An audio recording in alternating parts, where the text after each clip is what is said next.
نبوت کا تاکستان۔ ان باتوں کے بعد ایسا ہوا کہ یزرعیلی نبوت کے پاس یزرعیل میں ایک تاکستان تھا جو سامریا کے بادشاہ اخیب کے محل سے لگا ہوا تھا۔ سو اخیب نے نبوت سے کہا کہ اپنا تاکستان مجھ کو دے دے تاکہ میں اسے ترکاری کا باغ بناؤں، کیونکہ وہ میرے گھر سے لگا ہوا ہے، اور میں اس کے بدلے تجھ کو اس سے بہتر تاکستان دوں گا، یا اگر تجھے مناسب معلوم ہو تو میں تجھ کو اس کی قیمت نقد دے دوں گا۔ نبوت نے اخیب سے کہا، خداوند مجھ سے ایسا نہ کرائے کہ میں تجھ کو اپنے باپ دادا کی میراث دے دوں۔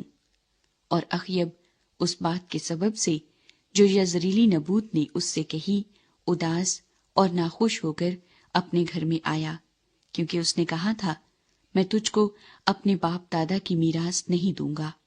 سو اس نے اپنے بستر پر لیٹ کر اپنا منہ پھیر لیا اور کھانا چھوڑ دیا۔ تب اس کی بیوی ایزبل اس کے پاس آ کر اس سے کہنے لگی، تیرا جی ایسا کیوں اداس ہے کہ تو روٹی نہیں کھاتا؟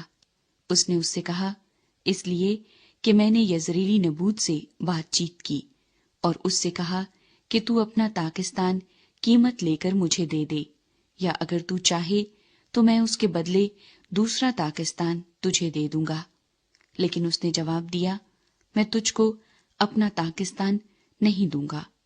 اس کی بیوی ایزبل نے اس سے کہا، اسرائیل کی بادشاہی پر یہی تیری حکومت ہے؟ اٹھ، روٹی کھا اور اپنا دل بہلا، یزریلی نبوت کا تاکستان میں تجھ کو دوں گی۔ سو اس نے اخیب کے نام سے خط لکھے اور ان پر اس کی مہر لگائی، اور ان کو ان بزرگوں اور امیروں کے پاس جو نبوت کے شہر میں تھے اور اسی کے پڑوس میں رہتے تھے بھیج دیا۔ اس نے ان خطوں میں یہ لکھا کہ روزے کی منادی کرا کے نبوت کو لوگوں میں اونچی جگہ پر بٹھاؤ، اور 2 آدمیوں کو جو شریر ہوں اس کے سامنے کر دو کہ وہ اس کے خلاف یہ گواہی دیں کہ تو نے خدا پر اور بادشاہ پر لعنت کی۔ پھر اسے باہر لے جا کر سنگسار کرو تاکہ وہ مر جائے۔ چنانچہ اس کے شہر کے لوگوں یعنی بزرگوں اور امیروں نے جو اس کے شہر میں رہتے تھے، جیسا ایزبل نے ان کو کہلا بھیجا ویسا ہی ان خطوط کے مضمون کے مطابق جو اس نے ان کو بھیجے تھے کیا۔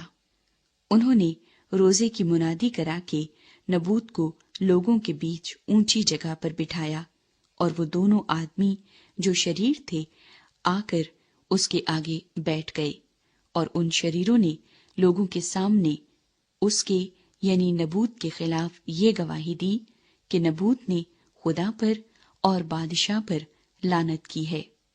تب وہ اسے شہر سے باہر نکال لے گئے اور اس کو ایسا سنگسار کیا کہ وہ مر گیا۔ پھر انہوں نے ایزبل کو کہلا بھیجا کہ نبوت سنگسار کر دیا گیا اور مر گیا۔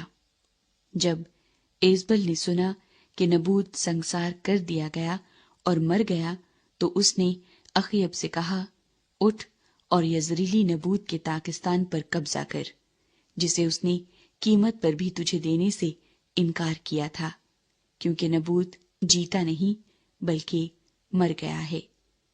جب اخیب نے سنا کہ نبوت مر گیا ہے تو اخیب اٹھا تاکہ یزریلی نبوت کے تاکستان کو جا کر اس پر قبضہ کرے۔